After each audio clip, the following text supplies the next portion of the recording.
Hello everyone, this is Dr. Sushma Sarila, consulting homeopath at Fidelis Homeopathy. ఎందుకు మనం PCOS ఇంకా ఎకాంథోసిస్ nigricans connection ఈ రోజు తెలుసుకుంటున్నామంటే మన దగ్గర వాక్ ఇన్ గానీ ఆన్లైన్ కన్సల్టేషన్స్ లో గానీ ఎక్కువ మంది ఎకాంథోసిస్ నైగ్రికన్స్ సఫర్ అవుతున్నారు. ఆ ఎకాంథోసిస్ నైగ్రికన్స్ కేసెస్ అని తీసుకుంటే 60 to 70% మెంబర్స్ PCOS తోటి, మిగతా మెంబర్స్ మేజర్ గా అయితే diabetes, 1 or 2 cases of Cushing syndrome కనిపిస్తున్నాయి. So major cases of PCOS ఉన్నాయి కాబట్టి మీరు ఈ సైన్ నెగ్లెక్ట్ చేయకూడదని, అలాగే పీసీఓఎస్ ఉన్న వాళ్ళు ఎలాంటి ట్రీట్మెంట్ తీసుకుంటే మంచిగా ఉంటుందని ఇట్లాంటివన్నీ ఎక్స్ప్లెయిన్ చేయడం జరుగుతుందండి. సో ఈరోజు మనం పీసీఓఎస్ ఇంకా ఎకాంథోసిస్ నైగ్రికన్స్ ఎట్లాగా కాజ్ అవుతుంది, ఎందుకు కాజ్ అవుతుంది, ఎలా రిప్రజెంట్ అవుతుంది అనేది మనం చూద్దాం. మేజర్ థింగ్ వచ్చేసి ఇన్సులిన్ రెసిస్టెన్స్ అనేది పీసీఓఎస్ లో కూడా కనిపించే ఫీచర్ అండి. సో ఇన్సులిన్ రెసిస్టెన్స్ వల్ల, హై ఇన్సులిన్ లెవెల్ వల్ల, గ్రోత్ ఫ్యాక్టర్ యాక్టివేషన్ వల్ల, స్కిన్ సెల్ ప్రాలిఫరేషన్ వల్ల డార్కనింగ్ అయ్యి మనకి ఎకాంథోసిస్ నైగ్రికన్స్ అనేది కనిపిస్తుంది. వినడానికి చాలా కన్ఫ్యూజింగ్ గా ఉంది కదండి. సో సింపుల్ గా ఒక డీటెయిల్డ్ మేనర్ లో ఎక్స్ప్లెయిన్ చేస్తాను చూడండి.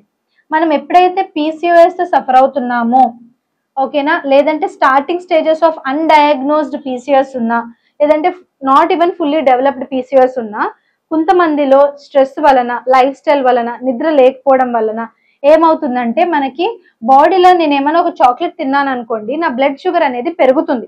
ఒకసారి బ్లడ్ షుగర్ పెరిగిన తర్వాత బాడీ ఏం చేస్తుందంటే, బాడీ ఎవ్రీడే రన్ చేయడానికి కొంచెం మనకి ఎనర్జీ అనేది కావాలి. ఆ ఎనర్జీ ఇలా నడవడానికి, తుమ్మడానికి, దగ్గడానికి, డైజెషన్ అవ్వడానికి కూడా మనకి ఎనర్జీ అనేది కావాలి కదండి.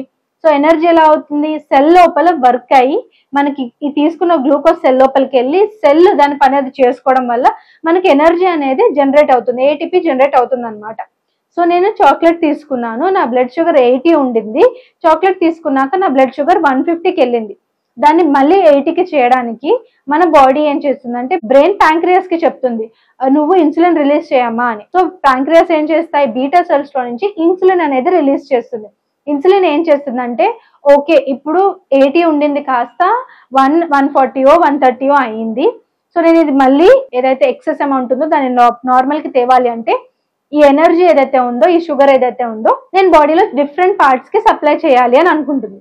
సో ఇన్సులిన్ వెళ్ళి సెల్ కి అతుక్కొని గేట్ ఓపెన్ చేపించి ఈ గ్లూకోజ్ ని లోపలికి పంపిస్తుంది.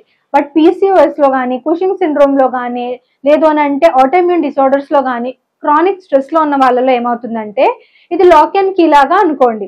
మనకి సెల్ అనేది లాక్, ఇన్సులిన్ అనేది కీ అనుకుంటే, వన్స్ ఇన్సులిన్ లాక్ ఓపెన్ చేశాక గ్లూకోజ్ లోపలికి వెళ్తుంది. ఒకవేళ మనకి లాక్ లోపల చిన్న చేంజెస్ అయ్యాయి అనుకోండి, చిన్న చిన్న నానోమీటర్ చేంజెస్ అంటే అటామిక్ చేంజెస్ అయినా కూడా బాడీ మంచిగా లేక లాక్ లో చేంజెస్ అవుతాయి. అంటే మన బాడీ సరిగ్గా లేకపోతే ఎవరు బాధపడతారు, లేదంటే ఎవరిలో డిఫరెన్సెస్ వస్తాయి, సెల్లోనే డిఫరెన్సెస్ వస్తాయండి. సో సెల్ లో మాలిక్యులర్ చేంజ్ ఏదైనా అయిందనుకోండి, ఇన్సులిన్ వెళ్ళినా లాక్ ఓపెన్ చేయడానికి అవ్వదు. అప్పుడు ఏమవుతుందండి, బాడీలో బ్లడ్ షుగర్ హై అయిపోతుంది. దాంతో పాటు బ్రెయిన్ ఇది అర్థం చేసుకోకుండా ఇన్సులిన్ రిలీజ్ చేసిన బ్లడ్ షుగర్ ఎక్కువ ఉంది కాబట్టి ఇంకా ఇన్సులిన్ తక్కువ అయిపోయిందేమో, ఇంకా ఎక్కువ రిలీజ్ చేయాలి అని అనుకుంటుంది. సో హైపర్ ఇన్సులిన్ ఏమే వస్తుంది, ఎక్కువ ఇన్సులిన్ ఉంది కానీ లాక్ మారిపోయింది, లేదంటే ఎక్కువ ఇన్సులిన్ ఉంది. ఆటోఇమ్యూన్ డిజార్డర్స్ లో, కొన్ని డిజార్డర్స్ లో ఏమవుతుందంటే, పీసీఓఎస్ లో ఎస్పెషల్లీ ఇన్సులిన్ లైక్ రిసెప్టార్స్, అంటే ఇప్పుడు ఇన్సులిన్ కీ లాగా ఉంది కదా, ఇన్సులిన్ కీ లాంటివి ఇంకో కొన్ని ఫామ్ అయిపోతుంటాయి. అవి లాక్ ను ఓపెన్ చేసేస్తే కానీ గ్లూకోజ్ లోపలికి తీసుకెళ్లలేవు. అలాంటి కండిషన్స్ లో షుగర్ ఎక్కువైపోయి, ఇన్సులిన్ ఎక్కువైపోయి ఇన్సులిన్ రెసిస్టెన్స్ అనేది డెవలప్ అవుతుంది. సో అలా ఇన్సులిన్ రెసిస్టెన్స్ అనేది ఫస్ట్ థింగ్ డెవలప్ అవుతుంది. ఇన్సులిన్ రెసిస్టెన్స్ డెవలప్ అయింది, ఇన్సులిన్ లెవెల్స్ పెరిగిపోయాయి. ఈ ఇన్సులిన్ ఏం చేస్తుందంటే, ఇన్సులిన్ లో ఒక రకమైన యాక్షన్ ఉంటుందండి. దీంట్లో ఏంటంటే మన స్కిన్ సెల్స్ అన్ని కెరాటినోసైట్స్ అనే వాటితోటి చేయబడి ఉంటాయి, ఓకేనా.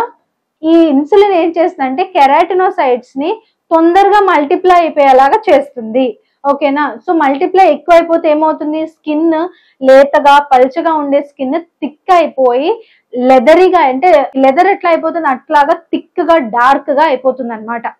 సో ఈ కెరాటినోసైట్స్ ఎక్కువైపోయి థిక్ స్కిన్ అయిపోయిన తర్వాత నుంచి మెలోసైట్స్, మెలనోసిస్ కూడా మెలోసైట్స్ కూడా ఎక్కువైపోయి ప్రొడక్షన్ ఆఫ్ మెలనిన్ ఎక్కువైపోయి ఏమవుతుంది, డార్క్ అయిపోతుంది. This is the main thing that you will be observing, ఓకేనా. So darkening of the skin అనేది మనం అబ్జర్వ్ చేస్తాము. స్కిన్ థిక్ అయిపోతుంది, మెడ చుట్టూ స్కిన్ పల్చగా, అంటే అంత పల్చగా ఉండదండి, దాన్ని ఉన్న దాని మీద ఇంకా లావు మందం అయిపోతుంది అనమాట. మందంగా అయిపోయి దాని తర్వాత నెక్స్ట్ వచ్చేసి బాడీ రియాక్ట్ అవ్వదు, నల్లగా అయిపోతుంది, ముడతలు పడిపోతుంది, మడతల మధ్య చెమట ఎక్కువ పట్టేసి కొంతమందికి ఫంగల్ ఇన్ఫెక్షన్ కూడా వచ్చేస్తుంది. సో స్కిన్ సెల్స్ అనేవి ప్రాలిఫరేట్ అంటే గ్రోత్ ఎక్కువ అయిపోతాయి, డార్క్ అనేది అయిపోతుంది అనమాట. ఇవంతా పీసీఓఎస్ లో జరిగే ప్రాసెస్ అండి. సో మనం పీసీఓఎస్ ఎట్లా ఎఫెక్ట్ చేస్తుంది అనేది తెలుసుకున్నాం కదా. మీరు కనుక పీసీఓఎస్ కానీ, పీసీఓడి కానీ, ఎకాంతోసిస్ నైగ్రికన్స్ కానీ, హిర్సుటిజం కానీ, హెయిర్ ఫాల్ కానీ, లేదంటే ఎలాంటి female reproductive organ diseases suffer అవుతున్నా కూడా Fidicus homeopathy is the answer అండి. ఇక్కడ మనకి online consultation and in person consultation options అనేవి ఉన్నాయి. మీరు కనుక ఫిడికస్ బ్రాంచ్ కి దగ్గరలో ఉంటే ఇన్ పర్సన్ వచ్చి మమ్మల్ని కాంటాక్ట్ అవ్వచ్చు. అలా కాకుండా దూరంగా ఉన్నారంటే ఆన్లైన్ లో ఆడియో కన్సల్టేషన్ ద్వారా కానీ, వీడియో కన్సల్టేషన్ ద్వారా కానీ మీరు మమ్మల్ని కాంటాక్ట్ అవ్వచ్చు. వన్స్ కాంటాక్ట్ అయ్యి ఇన్వెస్టిగేషన్స్ చూసుకొని కేసు అంతా తీసుకున్న తర్వాత మెడిసిన్స్ అనేవి ఎస్పెషల్లీ ఆన్లైన్ క్లయింట్స్ కి డోర్ డెలివరీ చేయడం జరుగుతుంది. ఒకవేళ మీరు కనుక ఇండియాలో ఏ స్టేట్ లో ఉన్నా 3 to 4 బిజినెస్ డేస్, యుఎస్ఏ లో ఉంటే 3 to 5 బిజినెస్ డేస్, అలాగే అక్రాస్ ద గ్లోబ్ మీరు ఎక్కడున్నా సరే డెలివరీ చేయడం జరుగుతుందండి. It can take 4 to 8 business days. మీరు కనుక మమ్మల్ని కాంటాక్ట్ అవ్వాలి అని అనుకుంటే ఇక్కడ ఇచ్చిన నెంబర్ ద్వారా కాల్ చేసి కానీ, వాట్సాప్ చేసి కానీ, మెసేజ్ చేసి కానీ మీరు మమ్మల్ని కాంటాక్ట్ అవ్వచ్చు. ఇంకా ఫిడికస్ హోమియోపతి గురించి తెలుసుకోవాలి అని అనుకుంటే ఇక్కడ ఇచ్చిన వెబ్సైట్ www.fidcus.com ని ఒక్కసారి చెక్ చేయండి. ఇప్పటి వరకు మనం లైఫ్ స్టైల్ డిజార్డర్స్ ఆర్ ఈ ఫీమేల్ రిప్రొడక్టివ్ ఆర్గన్ డిసీజెస్ కి హోమియోపతి ఎందుకు బెస్ట్ చాయిస్ అనేది మాట్లాడుకున్నాం కదండి. సో ఫిడికస్ హోమియోపతినే ఇంకా ఎందుకు బెటర్ చాయిస్ ఇన్ హోమియోపతి అనేది కూడా మాట్లాడుకున్నాం. Fidicus homeopathy stands for highest chance of health. ఇక్కడ మేము 3 ప్రిన్సిపల్స్ క్లియర్ గా పాటిస్తామండి. ఒకటి, already female reproductive organ diseases కానీ, లేదు అని అంటే హెయిర్ ఫాల్, స్కిన్ డిసీజెస్ కానీ మనకి చాలా మంచి రెప్యుటేషన్ ఉంది అండ్ హై సక్సెస్ రేట్ అనేది మనకు ఉంది. దాంతో పాటు ట్రీట్మెంట్ అనేది ట్రాన్స్పరెంట్ గా ఉంటుంది. అంటే మీకు ఎలాంటి గ్రే ఏరియా లేకుండా పేషెంట్ కి డాక్టర్ కి మధ్య మీ ప్రోగ్నోసిస్ ఏంటి, మీ డిసీజ్ ఏంటి అనేది మీకు క్లియర్ గా ఎక్స్ప్లెయిన్ చేస్తాం. దాంతో పాటు personal care here at Fidicus top notch ఉంటుందండి. ఎందుకు అని అంటే మీకు ఎలాంటి క్వీరీస్ ఉన్నా, డౌట్స్ ఉన్నా దాన్ని క్లియర్ అవుట్ చేయడం జరుగుతుంది. So if you want to choose health, if you want to choose cure, choose Fidicus homeopathy. Fidicus Homeopathy.